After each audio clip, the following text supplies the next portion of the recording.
Good morning, students. Welcome to all of you in today's chemistry class. This video is for class 9th, chapter Matter in Our Surrounding. My topic is latent heat.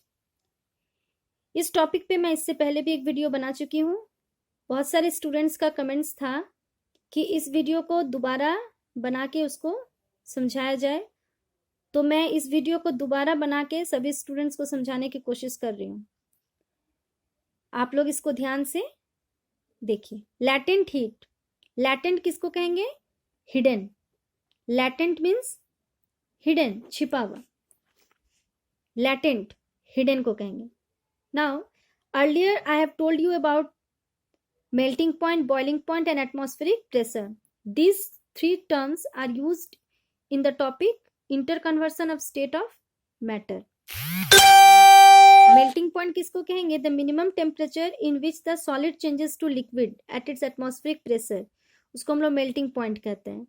Melting point of ice, ice का melting point कितना है? 0 degree Celsius, और kelvin में 273 degree kelvin. Kelvin में लिखते हैं के is the SI unit of temperature. Kelvin is the SI unit of temperature. अब इसी तरह से boiling point, what do you mean by boiling point? Boiling point जो है the temperature, minimum temperature in which the liquid changes to vapour at its atmospheric pressure. जिस temperature पे liquid convert होता है वेपर में, उसको बॉइलिंग पॉइंट कहेंगे. तो बॉइलिंग पॉइंट ऑफ वाटर कितना है? 100 डिग्री सेल्सियस, और केल्विन में 373 डिग्री केल्विन. ठीक है. अब एटमॉस्फेरिक प्रेशर, एटमॉस्फेरिक प्रेशर किसको कहेंगे? Atmospheric pressure, the pressure which is exerted by earth's atmosphere. The pressure which is exerted by Earth's atmosphere is called atmospheric pressure. अब हम लोग लैटेंट हीट को देखेंगे. इसको समझने का कोशिश करते हैं एक ग्राफ के द्वारा. बाय ग्राफ, ये ग्राफ है, इधर टेम्परेचर है, ठीक है, और इधर हीट और एनर्जी सप्लाइड. इधर heat in the energy supplied in the form of heat के फॉर्म में. अब यहां पर एक सॉलिड मैटर ले रहे हैं आइस के फॉर्म में. सपोज आइस के फॉर्म में एक सॉलिड मैटर यहां है इस पॉइंट पे.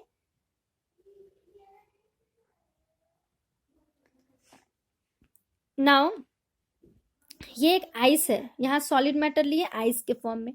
अब इसको हीट दे रहे हैं, हीट दे रहे हैं, एनर्जी सप्लाई कर रहे हैं in the form of heat. किसके फॉर्म में एनर्जी दे रहे हैं? हीट के फॉर्म में. तो इसको हीट एनर्जी मिल रहा है. जैसे ही उसको एनर्जी मिलेगा तो ये गेन करेगा. एनर्जी को क्या करेगा? आइस गेन करेगा. ये जो सॉलिड मैटर है, आइस जो है, ये एनर्जी को क्या करेगा? गेन करेगा. ठीक है.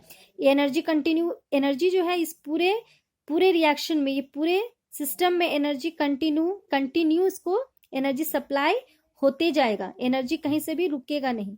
एनर्जी जो है उसको मिलते ही जाएगा, मिलते ही जाएगा. तो ये सॉलिड मैटर को ये एनर्जी मिला हीट के फॉर्म में. जैसे ही उसको एनर्जी गेन करेगा, वो टेम्परेचर क्या करेगा? राइज करेगा, इंक्रीज करेगा. लिनियरली इसका टेम्परेचर, आइस का टेम्परेचर क्या होगा? इंक्रीज होगा. राइज किया, increase at its melting point. कहाँ तक इंक्रीज करेगा? Eight its melting point. Ice का मेल्टिंग पॉइंट कितना है? 0 डिग्री सेल्सियस. आइस का मेल्टिंग पॉइंट 0 डिग्री सेल्सियस है. तो ये आइस जो है, जैसे ही उसको हीट मिला, एनर्जी मिला, वैसे ही अपना टेम्परेचर धीरे धीरे क्या करेगा? इंक्रीज करेगा एट इट्स मेल्टिंग पॉइंट तक. कहाँ तक? Melting point. जब तक कि वो अपना मेल्टिंग पॉइंट तक ना पहुंच जाए, तब तक उसका टेम्परेचर क्या होगा? राइज करेगा. ठीक है. अब जैसे ही इसका टेम्परेचर राइज होता है, उसके बाद ये धीरे धीरे, जैसे ये मेल्टिंग पॉइंट तक पहुंच जाता है, आइस अपने मेल्टिंग पॉइंट तक पहुंचने के बाद धीरे धीरे ये कन्वर्ट होना स्टार्ट करेगा. किसमें? लिक्विड में, वाटर में कन्वर्ट स्टार्ट करेगा. अब ये सॉलिड जो है, आइस जो है, ए पॉइंट तक आ गया, मतलब इसका टेम्परेचर क्या होगा? राइज होगा एट इट्स मेल्टिंग पॉइंट. ये इसका मेल्टिंग पॉइंट तक आया, इसको हम लोग Q1 एनर्जी मान लेंगे. यहां से यहां तक जो एनर्जी इसको मिला, उसको Q1 एनर्जी मिला. अब यहां तक जैसे ही मेल्टिंग पॉइंट तक आएगा, उसके बाद धीरे धीरे लिक्विड में कन्वर्ट होना स्टार्ट होगा ये. और लिक्विड में एक पॉइंट ऐसा आएगा, बी पॉइंट, जहां पर ये पूरा लिक्विड में कन्वर्ट हो गया. ये जो आइस है, ये पूरा किस में कन्वर्ट हो गया? लिक्विड में, वाटर में कन्वर्ट हो गया. ठीक है. अब क्वेश्चन यहाँ ये है कि यहां तक उसको टेम्परेचर हुआ, राइज हो रहा है, हीट तो उसको मिल ही रहा है. हीट एनर्जी जो है वो सप्लाई बंद नहीं हुआ है, एनर्जी कंटिन्यू इसको मिल रहा है.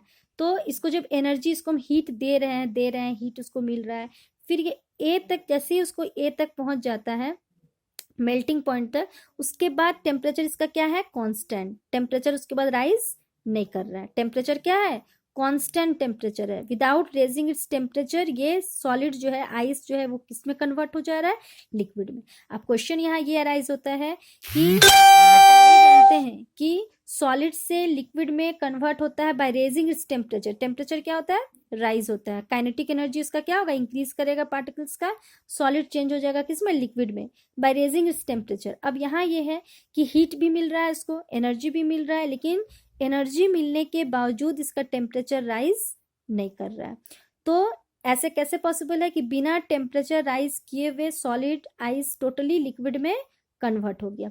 तो क्या कहाँ से उसको एनर्जी मिल रहा है, जैसे आइस जो है वाटर में कन्वर्ट हो गया, वो एनर्जी उसको कहाँ से मिला, तो ये जो एनर्जी मिल रहा है Q2 माइनस Q1, यहाँ से यहाँ तक आने में, उसको मेल्टिंग पॉइंट से टोटली वाटर में कन्वर्ट होने में जो एनर्जी मिल रहा है, इसी एनर्जी को हम लोग लैटेंट हीट ऑफ फ्यूजन कहेंगे। तो लैटेंट हीट ऑफ फ्यूजन किसको कहेंगे, the amount of energy required to convert 1 kg of solid to liquid state at its melting point and at its atmospheric pressure. तो यहाँ से यहाँ तक आने में जो एनर्जी मिल रहा है, इसी को लैटेंट हीट ऑफ फ्यूजन कहेंगे। लैटेंट मतलब पहले ही बता चुकी हूँ, हिडन।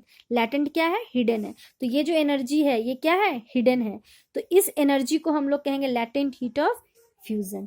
तो क्या किस एनर्जी से ये कन्वर्ट हो रहा है, आइस टोटली कन्वर्ट हो जा रहा है लिक्विड में, जब तक उसको हीट यहाँ से सप्लाई हो रहा है लेकिन टेम्परेचर राइज नहीं कर रहा है। तो ये इसका कहाँ से एनर्जी मिल रहा है, तो वो एनर्जी कहाँ से मिल रहा है, लैटेंट हीट ऑफ फ्यूजन। तो इस एनर्जी को हम लोग कहते हैं लैटेंट हीट ऑफ फ्यूजन। तो लैटेंट हीट ऑफ फ्यूजन हम लोग किसको कहेंगे, लैटेंट हीट ऑफ फ्यूजन। ये जो Q2 माइनस Q1 हो गया, ये लैटेंट हीट ऑफ फ्यूजन है। The amount of energy required to convert 1 kg of solid to ice at its melting point at its atmospheric pressure. ठीक है, अब हम लोग यहाँ आ गए, लिक्विड में कन्वर्ट हो गया, आइस वाटर में पूरा कन्वर्ट हो गया, एनर्जी तो सप्लाई हो ही रहा है, एनर्जी तो कहीं से भी नहीं रुका हुआ है। अब फिर ये क्या करेगा, वाटर धीरे धीरे राइज होना स्टार्ट करेगा अपना टेम्परेचर।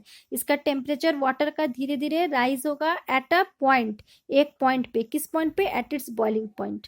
वाटर का बॉइलिंग पॉइंट कितना है, 100 डिग्री सेल्सियस है। तो ये जैसे ही अपना बॉइलिंग पॉइंट तक पहुंचेगा वाटर, इसका राइज करेगा, टेम्परेचर राइज होगा eight its boiling point. Water का बॉइलिंग पॉइंट 100 डिग्री सेल्सियस है। जब तक कि वाटर अपने बॉइलिंग पॉइंट तक ना पहुंच जाए तब तक अपना टेम्परेचर क्या करेगा, ये राइज करेगा। ठीक है, अब जैसे ही इसका टेम्परेचर राइज हो गया बॉइलिंग पॉइंट तक आने के बाद, धीरे धीरे वो वेपर में कन्वर्ट होना स्टार्ट होगा, लेकिन एट कांस्टेंट टेम्परेचर पे।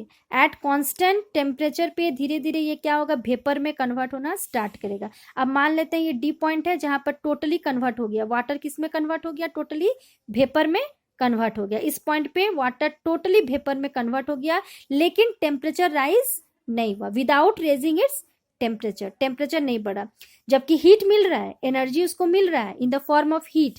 हीट के फॉर्म में एनर्जी मिल रहा है, उसके बावजूद भी टेम्परेचर राइज नहीं हुआ। तो कैसे हो गया कन्वर्ट, जो वाटर है ये टोटली वेपर में कन्वर्ट कैसे हो गया, विदाउट रेजिंग इट्स टेम्परेचर। जबकि टेम्परेचर राइज होगा तभी लिक्विड स्टेट वेपर स्टेट में कन्वर्ट होगा। तो ये जो एनर्जी कहाँ से मिला उसको, तो जो एनर्जी उसको मिल रहा है ये लैटेंट हीट ऑफ वेपोराइजेशन के चलते। किस चीज के चलते कन्वर्ट हो रहा है, वाटर टोटली वेपर में कन्वर्ट कैसे हो रहा है, उसको कहाँ से एनर्जी मिल रहा है, due to the latent heat of vaporisation. तो ये जो एनर्जी है C Q3 और ये इसको मान लेते हैं हम लोग Q4। तो Q4 ये जो है ये क्या है, latent heat of vaporisation. C से D में कन्वर्ट हो रहा है किस एनर्जी के चलते, due to the latent heat of vaporisation के चलते। तो Q4 माइनस Q3 इसी को हम लोग क्या कहेंगे, लैटेंट हीट ऑफ वेपोराइजेशन कहते हैं। ये क्या है, हिडन है। क्या है ये, हिडन, छिपा हुआ है। इसको ये जो एनर्जी है क्या है, हिडन एनर्जी है। इसको हम लोग लैटेंट हीट ऑफ वेपोराइजेशन कहेंगे। ठीक है, तो लैटेंट हीट ऑफ फ्यूजन क्या हो जाएगा, the amount of energy required to convert 1 kg of solid to liquid state at its melting point at its atmospheric pressure। और latent heat of vaporization किसको कहेंगे, the amount of energy required to convert liquid state to vapour state at its boiling point at its atmospheric pressure कहेंगे। तो latent heat of fusion और latent heat of vaporisation. अब एक question यहाँ rise करता है कि at 0 degree Celsius, 0 degree Celsius पे ज्यादा एनर्जी किसके पास होगा, आइस के पास होगा या वाटर के पास होगा? वाटर मॉलिक्यूल्स के पास ज्यादा होगा एनर्जी, मोर एनर्जी, या फिर आइस के पास एट 0 डिग्री सेल्सियस?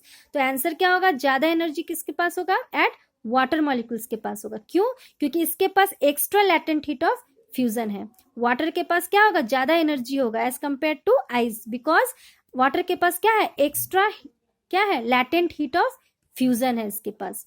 अब इसी में वेपर में ज्यादा होगा या वाटर में, वेपर में ज्यादा होगा। क्यों? क्योंकि इसके पास extra latent heat of vaporisation है, इसीलिए। तो latent heat of fusion and latent heat of vaporisation.